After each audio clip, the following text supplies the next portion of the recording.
দেখো ছেলের চেহারা দেখো কেমন সিরিয়াস হয়ে গেছে। তোর বোকা, আমি তো একটু মজা করতেছিলাম। হাসো। কি কাজ? তুমি মা হইতাছো শুই না, আমার যে কি খুশি লাগছে। দেখো না ভাবি, বড় ভাইসানে বিয়ে হয়েছে কতগুলো বছর হয়েছে, এখন একটা সুসংবাদ দিতে পারলো না। আর তুমি আসতে না আসতে সবাই খুশি সংবাদ দিয়ে দিছো। আমার যে কি ভালো লাগতেছে, আমিও ফুপু হমু। তুমি খালি আল্লাহর কাছে প্রার্থনা করো, বাচ্চা পোলা হোক কি মায়া হোক, সে জানি সুস্থ হয়। হ্যাঁ, কিন্তু ভাবি আমার জানি কেন মনে হয় আমার ভাইস্তাই হইব। তার মানে ভাইস্তা হইলে তুমি বেশি খুশি হও? হ্যাঁ, মানে প্রথমটা ভাইস্তা হোক, এই পরটা যেটাই হোক। আর যদি ভাস্তি হয়? ভাসতে হলে খুশি হবো, কিন্তু ওই আর কি। তোরে কইছিলাম না ভাইজান যে জমি জমার কথা হুদাই কইছিল, দেখছস এবার? আচ্ছা বেশ, তো তুমি লাগাইছো। তুমি কি কইছো যে আব্বা রাইখা যাওয়া সম্পত্তি থেকে ভাগ চাই? এই আব্বা সম্পত্তি সব আছে নাকি, মেলা ব্যস্ত হয়ে গেছে না? তা আমি এখন কি কমু? ভাইজান যে যখন জমি জমার কথা কইতাছি তখন হ্যাঁ কয় সম্বন্ধের কথা। সম্বন্ধে যখন ফ্রি হবে তখন সে ভাগাভাগি করবে। আরে এখন তুই ক সম্বন্ধের কোনো দরকার আছে এর মধ্যে? কাশেম মাতবর আর গ্রামের কয়েকজন মুরব্বী ডাইকা আইনা ভাগ করে দিলেই তো হয়ে যেতেছে গা। আমার এখন দরকার হ্যাঁ খালি টাইম নিতেছে। আচ্ছা ঠিক আছে, আমি ভাইজান লগে কথা কইব। তুই কইলে কোনো লাভ হইব? আমি তো ভাইজানের মতলব বুঝা গেছি। হ্যাঁ তো চাইতেছে হ্যাঁ জমি জমা সব আগে বেচা দেখ, যাতে করে আমি ভাগে কম পাই। আচ্ছা ভাইজান, তুমি যেমন ভাবতেছ এমনটা নাও তো হইতে পারে। এই দিব তুই দেখে নিস। আমার এখন টাকা লাগবে, আমার ঘুরাইতেছে।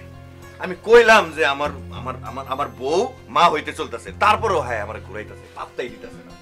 আচ্ছা ঘুরাক না, আমি তোমার টাকা দিব যাও। তুই কেন বারবার তুই আমার টাকা দিবি? আজব তো। টাকা লাগবে আমার, মেলা টাকা, আমি করবো ব্যবসা। তুই দিতে পারবি না?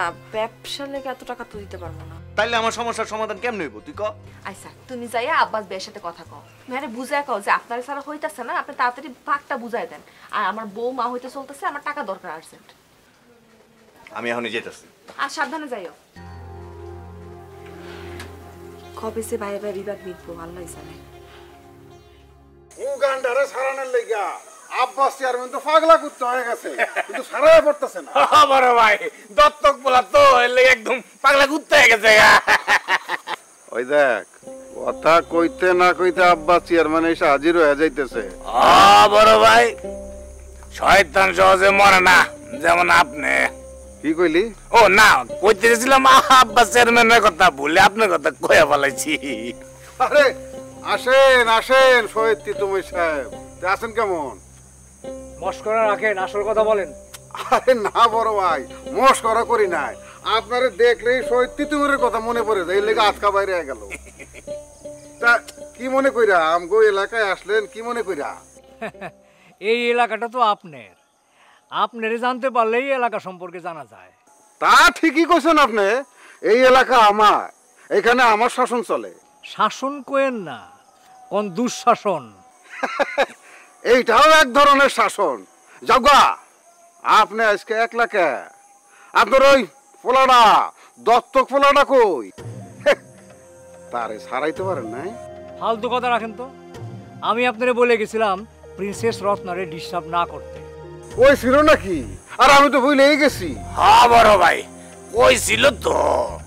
দেহি কারবার, আমার তো মনেই নাই কিছু। এই সমস্ত অ্যাক্টিং ছাড়েন। আমি এর আগে আপনারে লাস্ট ওয়ার্নিং দিয়ে গেছিলাম, কিন্তু আপনি ঠিক হন নাই। এইবার ফাইনাল ওয়ার্নিং দিয়ে দিতেছি, এরপর কিন্তু আমি আপনার সাথে কথা বলবো না, কথা বলবো পুলিশ। কি কয়? আরে আমার তো বুক কাঁপতেছে। কোন কি ভাই? ধাক্কা ধাক্কা কারণ নাই লাগা। মজা করেন না, মজা করেন না, মজা ছুইটা যাইব। আপনার নামে অনেক অভিযোগ আছে এলাকায় ত্রাসকরণের। আপনার তো ওই যে পত্রিকার ভাষায় কথা বলতেছেন, ফাটে ফটকা, কই বোমা ফাটছে বোমা। আর একটি রাশের রাজত্ব কায়েম করলো তো মনে করেন যে এলাকার লোকজন আমার তো কাঁপতো খালি। আরে ওই যে লাল গেঞ্জি গায়ে দেখ ছাড়া যাইতেছে, হ্যারে জিগান। ওই এদিকে আয়। ওই এই যে চেয়ারম্যান সাহেবের সামনে খাড়া কয়া, আমি কি তোকে ডর দেখাই কোনো কিছু কই? জি না। হ্যাঁ জাগিয়া ফট। দেখছেন?